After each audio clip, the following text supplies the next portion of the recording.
Oke, selamat pagi anak-anak semuanya. Apa kabar hari ini? Semoga semuanya dalam keadaan sehat ya. Nah, hari ini kita akan bertemu lagi dalam materi pembelajaran tema 5, yaitu Cinta Indonesia. Nah, pada materi tema 5 ini ada 5 sub tema yang akan dipelajari. Tapi untuk hari ini kita hanya mempelajari 2 sub tema saja. Yang pertama, menggali informasi teks narasi sejarah. Nah, tujuan dari pembelajaran hari ini adalah menggali informasi penting, informasi teks narasi sejarah yang disajikan secara tulisan dan visual.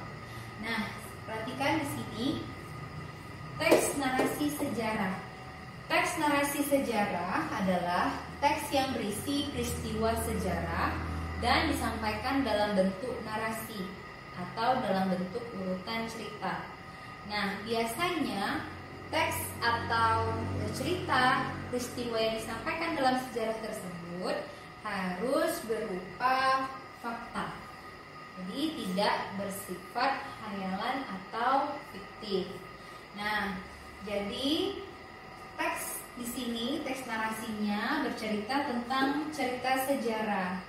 Ya, kalau pada biasa kan kita narasinya mungkin ceritanya seperti cerita rakyat, dongeng ya. Tapi hari ini kita belajar tentang teks sejarah, namun dituang dalam bentuk narasi. Nah, pembelajaran kita adalah menggali informasi teks. Nah, bagaimana cara menggali informasi dari teks narasi sejarah? Yang pertama, membaca teks dengan cermat. Nah, berarti kalau seperti ini membacanya harus benar-benar dengan konsentrasi, ya. Terus setelah kita membaca teks, yang kedua kita menggarisbawahi. Apa yang digarisbawahi? Gagasan pokoknya atau ide pokoknya. Di setiap paragraf itu biasanya terdapat gagasan pokok. Itu yang digaris. Tujuannya untuk apa? Selain membantu memudahkan kita mencari informasi, juga memahaminya lebih gampang. Terus yang ketiga, mengelompokkan informasi menggunakan kata tanya. Nah, selain menggarisbawahi, kita bisa membuat pertanyaan dengan bantuan kata tanya. Anak-anak bisa buka di halaman 59. Di sini ada diagram yang bisa dilihat di bukunya masing-masing ya. Di situ kita akan membuat kata tanya menggunakan rumus 5W1H. Ya. Bisa menggunakan rumus 5W1H. Kemudian yang keempat, menjawab pertanyaan dari jawaban pertanyaan yang diajukan. Jadi yang keempat ini kita menjawab pertanyaan dari pertanyaan yang diberikan, maksudnya seperti itu ya. Jadi ini adalah 4 cara untuk menggali informasi dari teks sejarah. Oke, kita lanjut ke B. Memberikan pendapat tentang isi teks narasi sejarah.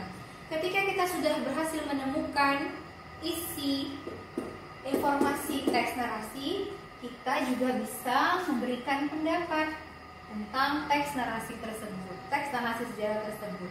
Nah, pendapat di sini yang menjadi kata kuncinya adalah pendapat. Pendapat itu bisa berupa saran, kritik, tanggapan, persetujuan, atau sanggahan.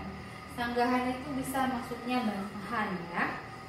Nah, kemudian apa yang harus diperhatikan ketika berpendapat? Gunakanlah bahasa yang santun dan bersifat objektif.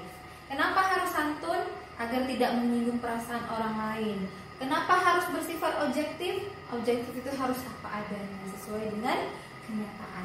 Nah, berikut hal-hal yang harus diperhatikan saat berpendapat. Yang pertama, pahami dulu isi teksnya. Jadi kalau kita disediakan teks, bisa itu secara tulisan, bacalah teks itu, kemudian pahami dulu. Sudah paham dengan cermat, barulah masuk ke kita berpendapat. Kita memberikan pendapat. Ingat, kalau kita berpendapat harus menyatakan alasan yang logis. Apa artinya logis? Masuk akal. Jadi kalau kita berpendapat itu harus yang benar-benar masuk akal, bisa diterima.